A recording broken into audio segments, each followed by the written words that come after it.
Varicose veins కి సరైన చికిత్స కోసం సంప్రదించండి ఎవిస్ హాస్పిటల్.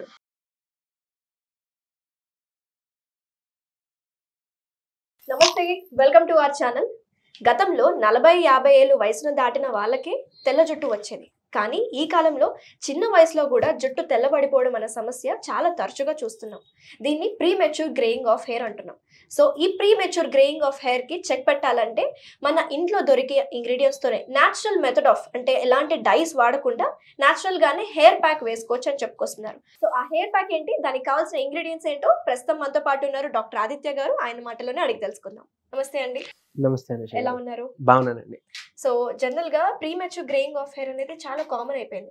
ప్రెసెంట్ ఉన్న జనరేషన్ లో అయితే పొల్యూషన్ కానీ లైఫ్ స్టైల్ కానీ అదొక్కటే కారణమా ఈ జుట్టు తెల్లబడడానికి? ఇంకా వేరే ఏదైనా రీజన్స్ ఉన్నాయా? కొంతమందిలో మీరు చెప్పిన రీజన్స్ తో పాటు జన్యుపరంగా అంటే జెనెటికల్ ఇది కూడా ఉందండి. సో చాలా మందికి ఆ జన్యుపరంగా వాళ్ళ ఫ్యామిలీ హిస్టరీలో ఉండడం వల్ల కూడా వచ్చే అవకాశం ఉంది.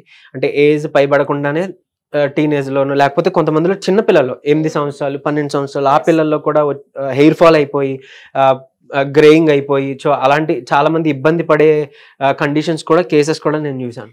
అవునండి, నేను కూడా మా నైబర్ 12 ఇయర్స్ అబ్బాయికి సో మొత్తం తెల్లగా ఉంటది. ఎందుకు నీకు ఎలా వచ్చింది అని అడిగా. మీ ఇంట్లో మీ ఫ్యామిలీలో ఎవరికన్నా ఉందంటే లేదు, నాకే వచ్చిందని చెప్పుకొచ్చాడు. ఇంకోటి మీరు అన్నట్టు అంటే పొల్యూషన్ ఎక్స్పోజర్ కూడా ఒక ఇది. తర్వాత బాడీలో న్యూట్రిషన్ డెఫిషియన్సీ. ఇంకొకటి నేను ఎప్పుడూ చెప్తున్నట్టు లివర్ హెల్త్ కూడా చాలా ఇంపార్టెంట్. ఎక్స్టర్నల్ గా వచ్చే ఏదైనా, అది స్కిన్ ర్యాష్ అవ్వచ్చు, లేకపోతే హెయిర్ ఫాల్ అవ్వచ్చు, లేదంటే ప్రీమెచ్యూర్ గ్రేయింగ్ అవ్వచ్చు. సో ఇవేవైనా కూడా మన లివర్ హెల్త్ బాగుంటే, గట్ హెల్త్ బాగుంటే కనుక ఈ బోత్ మనకి సపోర్ట్ చేసి ఎక్స్టర్నల్ గా మనకి అది రెసిప్రోకేట్ అవుతాయి. సో ఆ లివర్ హెల్త్ కూడా చాలా ఇంపార్టెంట్. అది బాగోకపోయినా ఇలా చిన్నపిల్లలు అండ్ ఈవెన్ పెద్దవాళ్ళలో కూడా అందుకే చూస్తాం. సో అయితే లివర్ హెల్త్ అనేది కూడా ఇంపార్టెంట్ అంటారు. మరి దీని రూట్ కాజ్ అయితే లివర్ దగ్గర ఉంది. సో మన లివర్ ని హెల్తీగా ఉంచుకోవాలంటే మనం తీసుకోవాల్సిన ఆహారం కావచ్చు, డిటాక్స్ చేసుకోవాలంటే చేసుకునే పద్ధతులు ఏమైనా ఉన్నాయంటారా? ఎస్, ఇప్పుడు మనకి ఈ లివర్ డిటాక్సిఫైయింగ్ కి చాలా బాగా యూజ్ అయ్యేది ఒకటి టర్మరిక్, ఇంకొకటి వేపాకులు. సో పరగడుపున అంటే రోజు అవసరం లేదు, ఎవ్రీ మంత్ ఒక 4 to 5 days పెట్టుకోండి. ఒక 4-5 ఆకులు చక్కగా నవిలి తినేసేయచ్చు. లేదు అలా చేయలేము అని అనుకునే వాళ్ళు, ఎందుకంటే చాలా చేదు ఉంటుంది కాబట్టి ప్రాబ్లం లేదు, అది పేస్ట్ లా చేసేసి నూరేసి బాల్స్ లా పిల్స్ లా చేసేసి మీరు మింగేసి వాటర్ తాగినా పర్వాలేదు. నీమ్ అండ్ టర్మరిక్, పసుపు, అలానే వేపాకు, ఇలా చేయడం ద్వారా లివర్ డిటాక్సిఫై ఖచ్చితంగా అవుతుంది, బ్లడ్ ప్యూరిఫై అవుతుంది.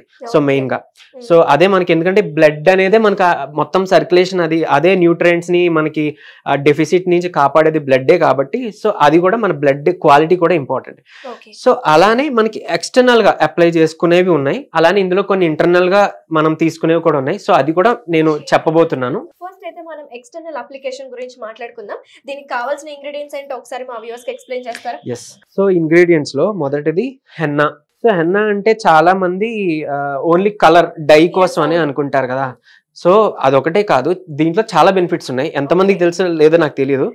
మన స్కాల్ప్ లో వచ్చే ఆయిల్ ఏదైతే యూజ్ అవుతుందో ఆ ఆయిల్ pH ని బ్యాలెన్స్ చేసే గుణం మన ఈ హెన్నా పౌడర్ కు ఉంటుంది. కాదు డాక్టర్ గారు, చాలా మందికి హెన్నా పడదు కదా, మరి దానికి ఆల్టర్నేటివ్ ఏమైనా ఉంటుందా? సో అది కూడా చెప్పబోతున్నాను. సో ఇరిటేషన్ అంటే హెన్నా ఇరిటేషన్, హెన్నా పడిన వాళ్ళకి ఏం చేయొచ్చు అని ఆల్టర్నేటివ్ కూడా చెప్పబోతున్నాను. సో హెన్నా గురించి ఫస్ట్ చూసుకుంటే ఈ బెనిఫిట్ లో అదొకటి. తర్వాత మన న్యాచురల్ గా హెయిర్ గ్రోత్ కి హెల్ప్ చేస్తుంది, అలానే మన హెయిర్ న్యాచురల్ కలర్ ఏదైతే ఉందో అది ప్రొటెక్ట్ చేయడానికి కూడా హెల్ప్ అవుతుంది అనమాట. చాలా మంది పెట్టుకోకంటే బ్రౌన్ అయిపోతుంది, ఇదేమి మా కలర్ ని ఎందుకు ఇది చేస్తుంది అని అనుకుంటారు, కానీ దీనికి ఒక ప్రోటీన్ సప్లైగా కూడా పనిచేస్తుంది అనమాట. సో అందుకని హెన్నా తీసుకుంటున్నాం మనం. తర్వాత ఉసిరి అందరికీ తెలిసిందే.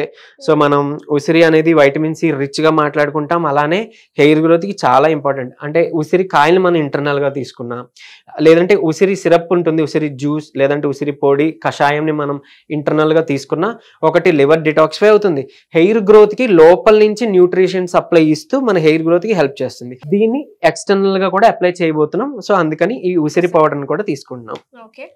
తర్వాత వేపాకు.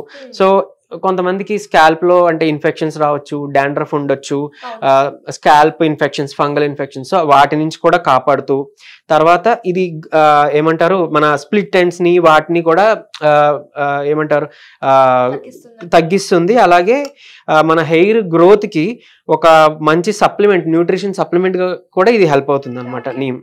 అయితే జనరల్ గా ఇప్పుడు మనము గ్రేయింగ్ ఆఫ్ హెయిర్ కే కాదు, అలాగే డాండ్రఫ్ కి, హెయిర్ ఫాల్ కంట్రోల్ అవ్వడానికి కూడా ఉపయోగపడుతుంది. అవును, ఉపయోగపడుతుంది. ఇంకొకటి కొంతమందికి ఫ్రిజీ హెయిర్ ఉంటుంది, ఫిజీ హెయిర్, ఆ డ్రైనెస్ వల్ల కొంచెం చిక్కులు పడిపోయి లేకపోతే ఫిజీగా ఉంటుంది కదా, అలాంటి వాళ్ళకి సాఫ్ట్ చేయడం కోసం మనం చక్కగా మంచిగా మనం పెరుగు తీసుకుంటున్నాం. ఈ పెరుగు దానికి యూజ్ అవుతుంది అనమాట. అండ్ ఆబ్వియస్లీ న్యూట్రిషన్ సప్లై కింద కూడా హెల్ప్ అవుతుంది. సో ఇప్పుడు హెన్నా కొంతమందికి పడదు అన్న వాళ్ళు గుంట గలగర మీరు వినుంటారు, బ్రింగరాజ్. సో హెన్నాని రీప్లేస్ చేసుకుంటూ బ్రింగరాజ్ ఆ గుంట గలగర పౌడర్ ని మనం దీంట్లో ఇంక్లూడ్ చేసుకోవచ్చు.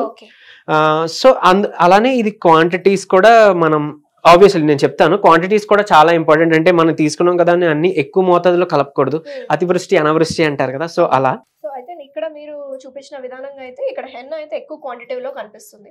సో బ్రింగరాజ్ కూడా ఇలానే సేమ్ హెన్నా ఎంత క్వాంటిటీ తీసుకున్నాం అలా తీసుకోవాలా? అంటే ఇది యాక్చువల్ గా లాంగ్ హెయిర్ వాళ్ళు అంటే ఫిమేల్స్ కి ఎక్కువ హెయిర్ ఉంటుంది కాబట్టి, సో ఎక్కువ మోతాదు పడుతుంది కాబట్టి ఇంత తీసుకొని చూపించాను. బట్ అంటే మీ హెయిర్ ఇప్పుడు అంటే ఆల్రెడీ కొంచెం హెయిర్ ఫాల్ అవుతుంది, కొంచెం పలచబడింది అనేవాళ్ళు మీకు తగినంత మాత్రం తీసుకోండి. సో ఎంత తీసుకోవాలి అని అంటే, సో హెన్నా కానీ లేదంటే బ్రింగరాజ్ కానీ ఏదైతే ఉందో 3 to 4 టేబుల్ స్పూన్స్ మనం తీసుకుంటాం. ఇది ఫైన్ గా గ్రైండ్ చేసుకునేది అయితే ఇంకా బెటర్, ఈజీగా అప్లైకి బాగుంటుంది. సో అదొకటి చూసుకోండి. బయట దొరికే హెన్నా పౌడర్స్ కంటే మనం నాచురల్ గా మన గోరింటాకు ఆకులతో పౌడర్ చేసుకుంటే ఇంకా మంచిదేమో. ఎగ్జాక్ట్లీ. తర్వాత ఉసిరి పౌడర్, ఇది హాఫ్ అంటే ఇప్పుడు 3 to 4 టేబుల్ స్పూన్స్ కలిపాం కాబట్టి 1 teaspoon తీసేసుకోండి ఉసిరి పౌడర్, కలిపేసేయండి. తర్వాత నీమ్, ఇది 1 table spoon. So 3 to 4 table spoons ఈ హెన్నా పౌడర్ తీసుకున్నాము, దానికి 1 టేబుల్ స్పూన్ ఏమో ఉసిరి పౌడర్ ఆమ్లా పౌడర్ తీసుకున్నాము. అలానే నీమ్ కూడా 1 teaspoon తీసుకున్నాం. ఇప్పుడు కొంతమంది దీనికి తర్వాత ఫిజీ హెయిర్ అది డ్రై హెయిర్ ఉండే వాళ్ళు కొంచెం ఈ కర్డ్ ని కూడా మిక్స్ చేసుకోండి. ఇది పేస్ట్ లా చేసుకోవాలి కాబట్టి మీరు అంటే తగినంత చూసుకొని తీసుకోవచ్చు. మీరు అంటే కొంచెం వేసి మీరు మిక్స్ చేస్తూ కొంచెం టెక్స్చర్ పేస్ట్ లా వచ్చేలా చేసుకోండి, బెటర్. సో చాలా మందికి డాండ్రఫ్ అనే సమస్య చాలా తీవ్రంగా ఉంటుంది. ముఖ్యంగా ఈ సమ్మర్ సీజన్ లో ఎలా ఉంటుందంటే జిడ్డుగా అయిపోయి ఇట్లా గోర్లతో అంటే ఈ గోర్లకి ఎంత జిడ్డుగా వస్తూ ఉంటుంది. సో అప్పుడు మీరు ఈ నీమ్ ని ఎక్కువ యాడ్ చేసుకోవచ్చు.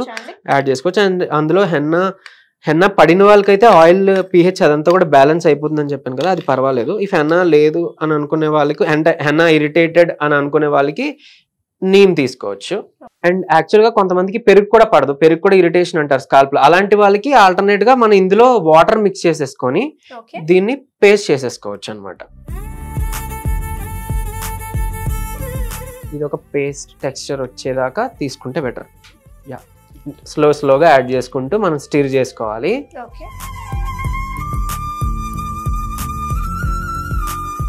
మరీ పల్చగా కాకుండా అలానే మరీ థిక్గా కాకుండా చూసుకోండి. కొంచెం పడతాయి వాటర్ కదా, కొంచెం పడతాయి.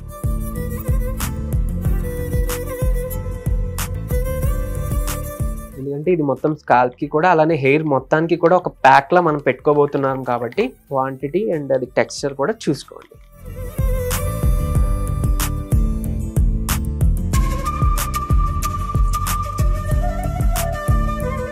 అప్లికేషన్ అండి, ఎన్ని అవర్స్ పెట్టుకోవాలి, ఎంతసేపు ఉంచుకోవాలి?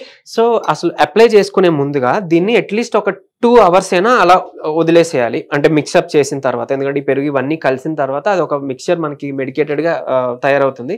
సో అట్లీస్ట్ ఒక 2 hours అయినా వదిలేసిన తర్వాత అప్పుడు మనం హెయిర్ కి మొత్తం స్కాల్ప్ అండ్ హెయిర్ మొత్తానికి అప్లై చేస్తాము. చేసిన తర్వాత అట్లీస్ట్ ఒక 2 hours ఉంచుకోవాలి.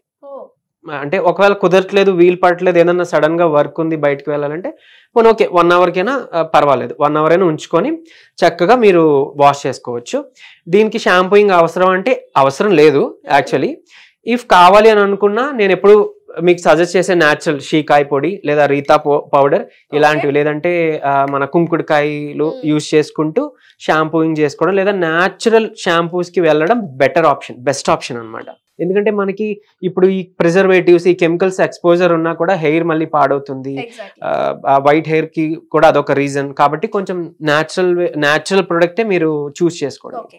సో ఎక్స్టర్నల్ ప్రాసెస్ అయితే చెప్పారు, మాకు న్యూట్రిషన్ పరంగా కూడా వివరిస్తానన్నారు కాబట్టి ఆహారంలో జుట్టు పెరగడానికి పెరగడానికి కావచ్చు మంచి పోషక విలువలు ఉన్న ఆహారం ఏది తీసుకుంటే మంచిది అంటారు? డిహెచ్డి బ్లాకర్ అంటామండి, డైహైడ్రో టెస్టోస్టెరోన్. సో ఆ బ్లాకర్ అంటే అది ఉంటే మనకి ఏంటనంటే హెయిర్ ఫాల్ అవుతుంది. సో దాన్ని బ్లాక్ చేసేవి ఏవి ఉన్నాయంటే ఈ నల్ల మిరియాలు, తర్వాత పసుపు. సో ఇవి డిహెచ్డి బ్లాకర్ గా పనిచేస్తాయి. అలానే కాఫీ కూడా. సో కాఫీని కూడా ఇందులో కలిపి హెయిర్ ప్యాక్ గా వేసుకోవచ్చు. అలానే లేదు అని అంటే కాఫీ పౌడర్ ని కొంచెం ఉసిరి పౌడర్ తో కలిపి కషాయంలో అలా అయినా మేకప్ చేసుకోవచ్చు. లేదంటే వామ్ అదే గోరువెచ్చని నీటిలో కలుపుకొని కొంచెం ఉసిరి, ఒక 1/4 స్పూన్ ఉసిరి, అలానే పించ్ ఆఫ్ పసుపు, కొంచెం చిటికెడు పసుపు, చిన్న కాఫీ పౌడర్ ఒక 1/2 టీ స్పూన్ కలిపి కొంచెం మనం పరగడుపునే తీసుకోవడం ద్వారా కూడా మనకి ఇది యాంటీ హెయిర్ ఫాల్ టీ లాగా, ఐ మీన్ కాఫీ లాగా వర్క్ అవుతుంది అనమాట. సో అదొకటి చేసుకోవాలి. అండ్ ఇంకా బ్రింగ్రాజ్ గుంటగలగర్ ఏదైతే ఉందో దాంతో చేసే సిరప్ కూడా అవైలబుల్ ఉంది. సో దాన్ని కూడా మీరు 4 టీ స్పూన్స్ బ్రింగరాజస్వ సిరప్ ని 4 టీ స్పూన్స్ ఆఫ్ వాటర్ తో మిక్స్ చేసి ఇంటర్నల్ గా తీసుకోవడం ద్వారా ఈ గ్రే హెయిర్ ని మనం బ్లాక్ గా న్యాచురల్ గా టర్న్ చేసుకోవచ్చు. అలానే మన లివర్ డిటాక్సిఫై కి హెల్ప్ అవుతుంది, లివర్ హెల్త్ కి హెల్ప్ అవుతుంది అనమాట. సో ఆమ్లా అండ్ బ్రింగరాజస్వ. అండ్ ఇంకొకటి నసియా అంటాము, యూజువలీ ఆయుర్వేద దీంట్లో చెప్తాము. సో ఏంటంటే నాజల్ గా డ్రాప్స్ అనమాట, అనుతైలం అని ఉంటుంది. సో అది అవైలబుల్ ఉంటుంది. అది తీసుకొని ఒక 1 డ్రాప్ ఈచ్ నాస్ట్రిల్లో 1 డ్రాప్ నైట్ పడుకునేటప్పుడు వేసుకోవచ్చు. లేదు అని అంటే ఇంకా శ్రేష్టంగా ఆవు నెయ్యి, మంచిగా ప్యూర్ నెయ్యి అంటే A2 గ్రేడ్ దొరికితే కనుక చక్కగా 1 డ్రాప్ మీరు ఈచ్ నాస్ట్రిల్లో వేసుకోవచ్చు నైట్ పడుకునేటప్పుడు. సో అది ఓవరాల్ గా మీ ఐ సైడ్ కి ఇంప్రూవ్మెంట్ కి హెల్ప్ అవుతుంది, బ్రెయిన్ ఫంక్షన్ కి హెల్ప్ అవుతుంది, అండ్ గ్రేయింగ్ ఆఫ్ హెయిర్ కి కూడా. ఎగ్జాక్ట్లీ. అండ్ సమ్మర్ సీజన్ అది కాబట్టి గీ యూస్ చేసుకుంటే నాజల్ దీనికి చాలా శ్రేష్టం అనమాట. అది కూడా చేసుకోవచ్చు. వెరీ నైస్ అండి. Thank you so much doctor గారు. మంచిగా external application greying of hair ని దూరం చేసుకోవాలంటే, అలాగే జుట్టు పెరగడానికి, డాండ్రఫ్ కూడా తగ్గించడానికి ఈ హెయిర్ ప్యాక్ అనేది యూజ్ అవుతుందని చెప్పుకొచ్చారు. అండ్ న్యూట్రిషన్ లో ఎలాంటి ఆహారం తీసుకుంటే మంచిది చాలా డీటెయిల్ గా మాకు ఎక్స్ప్లెయిన్ చేసినందుకు థ్యాంక్ యూ సో మచ్ అండి. వెల్కమ్ అండి.